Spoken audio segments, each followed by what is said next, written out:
Hi everyone. Today I'm going to read The Lady with the Dog by Anton Chekhov. It was said that a new person had appeared on the seafront. A lady with a little dog. Dmitry Dmitrich Gurov, who had by then been a fortnight at Yalta, and so was fairly at home there, had begun to take an interest in new arrivals. Sitting in Verney's pavilion, he saw, walking on the seafront, a fair-haired young lady of medium height, wearing a beret. A white Pomeranian dog was running behind her. And afterwards, he met her in the public gardens and in the square several times a day.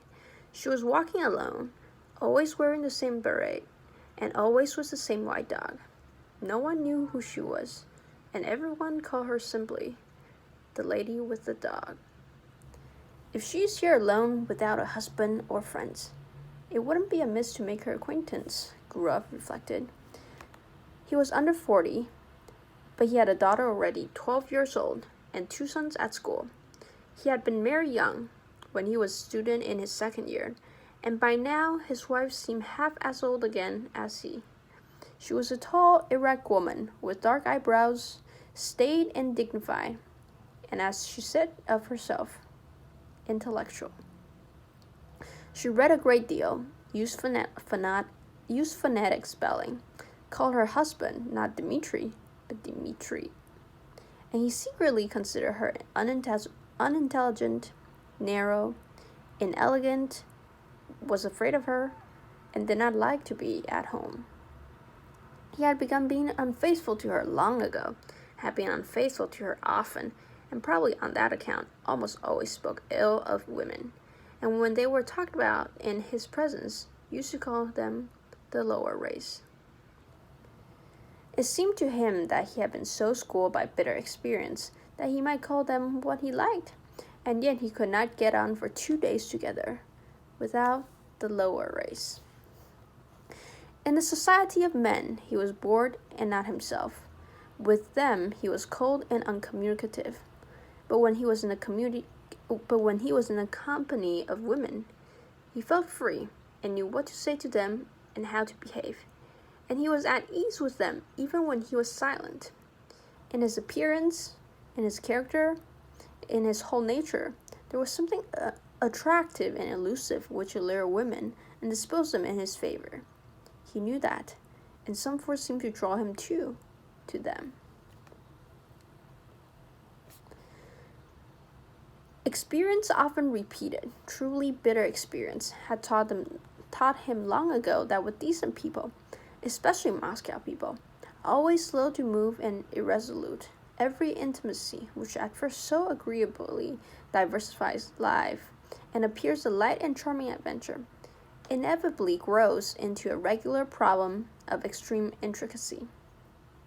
And in the long run, the situation becomes unbearable. But at every fresh meeting with an interesting woman, this experience seemed to slip out of his memory, and he was eager for life, and everything seemed simple and amusing. One evening, he was dining in the gardens, and the lady in the beret came up slowly to take the next table. Her expression, her gait, her dress, and the way she did her hair told him that she was a lady, that she was married, that she was in Yalta for the first time, and alone, and that she was dull there.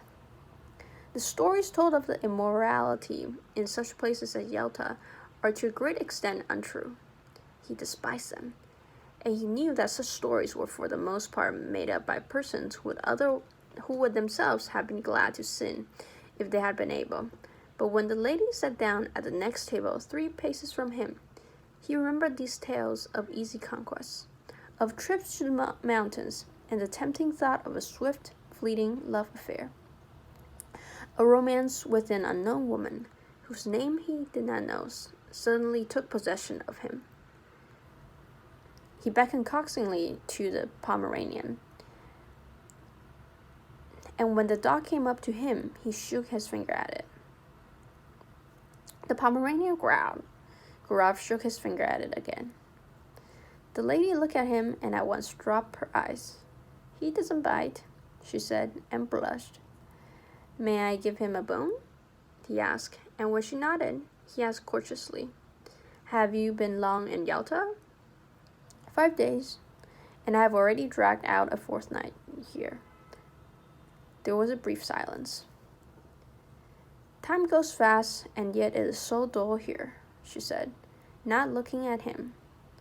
That's only the fashion to say it is dull here. A provincial will live in Belyov or Zidra and not be dull. And when he comes here, it's, oh, the dullness. Oh, the dust. One would think he came from Granada. She laughed. Then both continued eating in silence, like strangers.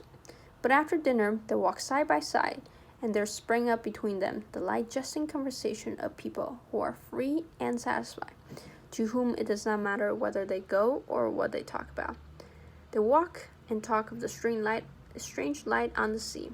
The water was of a soft, warm, lilac hue, and there was a golden streak from the moon upon it. They talked of how sultry it was after a hot day. Gurov told her that he came from Moscow, that he had taken his degree in arts, but had a post in a bank, that he had trained as an opera singer, but had given it up, that he owned 2 houses in Moscow.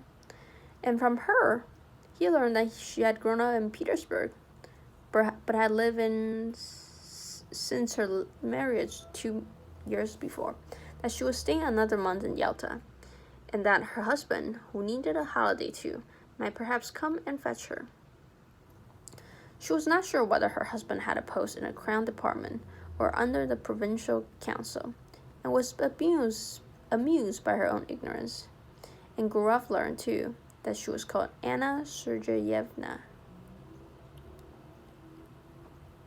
Afterwards, he thought about her in his room at the hotel, thought she would certainly meet him next day. It would be sure to happen. As he got into bed, he thought how lately she had been a girl at school, doing lessons like his own daughter. He recalled the diffidence, the angularity that was still manifest in her laugh and her manner of talking with a stranger. This must have been the first time in her life she had been alone in surroundings in which she was followed, looked at, and spoken to merely from a secret motive, which she could hardly fail to guess. He called her slender, delicate neck, her lovely gray eyes. There's something pathetic about her anyway, he thought, and fell asleep. That was chapter 1. And now chapter 2. A week had passed since they had made acquaintance. It was a holiday. It was sultry indoors, while in the street the wind whirled the dust around and round, and blew people's hats off. It was a thirsty day, and Gurov often went into the pavilion and pressed Anna Sergeyevna to have syrup and water or an ice. One did not know what to do with oneself. In the evening, when the wind had dropped a little, they went out on the groyne to see the steamer come in. There were a great many people walking about the harbor. They had gathered to welcome someone, bring bouquets. And 2 peculiarities of a well-dressed Yalta crowd were very conspicuous. The elderly ladies were dressed like young ones, and there were great numbers of generals. Owing to the roughness of the sea, the steamer arrived late, after the sun had set, and it was a long time turning about before it reached the groyne. Anna Sergeyevna looked through her lorgnette at the steamer and the passengers as though looking for acquaintances, and when she turned to Gurov, her eyes were shining. She talked a great deal and asked disconnected questions, forgetting next moment what she had asked. Then she dropped her lorgnette in the crush. The festive crowd began to disperse. It was too dark to see people's face. The wind had completely dropped, but Gurov and Anna Sergeyevna still stood as though waiting to see someone else come from the steamer. Anna Sergeyevna was silent now, and sniffed the flowers without looking at Gurov. The weather is better this evening, he said. Where shall we go now? Shall we drive somewhere? She made no answer. Then he looked at her intently, and all at once put his arm round her and kissed her on the lips, and breathed in the moisture and the fragrance of the flowers. And he immediately looked around him, anxiously wondering whether anyone had seen them. "Let us go to your hotel," he said softly, and both walked quickly. The room was closed, and smelled of the scent she had brought at the Japanese shop. Gurov looked at her and thought, what different people one meets in the world. From the past, he preserved memories of careless, good-natured women who loved cheerfully and were grateful to him for the happiness he gave them, however brief it might be. And of women like his wife, who loved without any genuine feeling, without superfluous phrases, affectedly, hysterically, with an expression that suggested that it was not love nor passion, but something more significant. And of 2 or 3 others, very beautiful, cold women, on whose faces he had caught a glimpse of a rapacious expression, an obstinate desire to snatch from life more than it could give. And these were capricious, unreflecting, domineering, unintelligent women, not in their first youth, and when Gurov grew cold to them, their beauty excited his hatred, and the lace on their linen seemed to him like scales.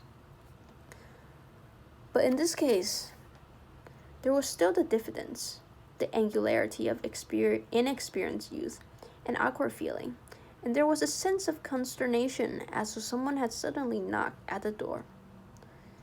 The attitude of Anna Sergeyevna, the lady with the dog, to what had happened was somehow peculiar, very grave, as though it were her fault. So it seemed, and it was strange and inappropriate. Her face dropped and faded, and on both sides of it her long hair hung down mournfully. She mused in a dejected attitude like the woman who was a sinner in an old-fashioned picture. "It's wrong," she said.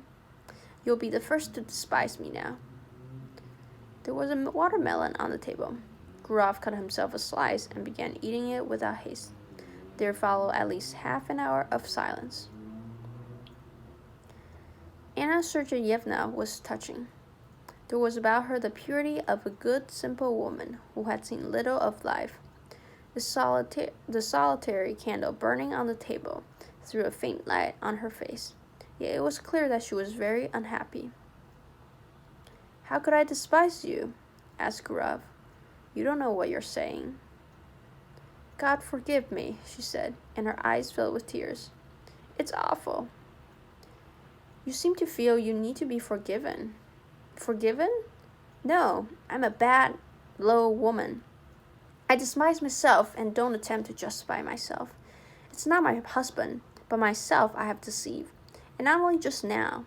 I have been deceiving myself for a long time. My husband may be a good, honest woman, but he's flunky. I don't know what he does there, what his work is, but I know he's a flunky. I was 20 when I was married to him. I had been tormented by curiosity. I wanted something better. There must be a different sort of life, I said to myself. I wanted to live, to live, to live. I was fired by curiosity. You don't understand it, but I swear to God, I could not control myself. Something happened to me. I could not be restrained. I told my husband I was ill, and I came here. And here I've been walking about as though I were dazed, like a mad creature. And now I've become a vulgar, contemptible woman whom anyone may despise." Gurov felt bored already, listening to her. He was irritated by the naive tone, by this remorse so unexpected and inopportune. But for the tears in her eyes, he might have thought she was jesting or playing a part. "I don't understand," he said softly. "What is it you want?"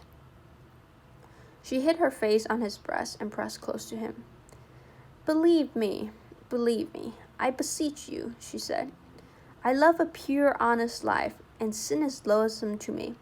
I don't know what I'm doing. Simple people say, 'The evil one has beguiled me,' and I may say of myself now that the evil one has beguiled me."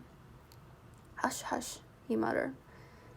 He looked at her fixed, scared eyes, kissed her, talked softly and affectionately, and by degrees she was comforted, her gaiety returned. They both began laughing. Afterwards, when they went out, there was not a soul on the seafront. The town with its cypresses had quite a death-like air. But the sea still broke noisily on the shore. A single barge was rocking on the waves, and a lantern was blinking sleepily on it. They found a cab and drove to Oreanda. I found out your surname in the hall just now. It was written on the board. Von die Dead Ritz, said Gurov. Is your husband a German? No, I believe his grandfather was a German, but he's an Orthodox Russian himself. At Oreanda, they sat on a seat not far from the church, looked down at the sea, and were silent. Yalta was hardly visible through the morning mist. White clouds stood motionless on the mountain-tops. The leaves did not stir on the trees. Grasshoppers chirped, and the monotonous hollow sound of the sea rising up from below spoke of the peace, of the eternal peace sleep awaiting us. So it must have been sounded when there was no Yalta, no Oreanda here. So it sounds now, and it will sound as indifferently and monotonously when we are all no more. And in this constancy, in this complete indifference to the life and death of each of us, there lies hid, perhaps, a pledge of our eternal salvation, of the unceasing movement of life upon earth, of unceasing progress towards perfection. Sitting beside a young woman who in the dawn seemed so lovely, soothed and spellbound in these magical surroundings, the sea, mountains, clouds, the open sky, Gurov thought how in reality everything is beautiful in this world when one reflects. Everything except what we think or do ourselves when we forget our human dignity and the higher aims of our existence.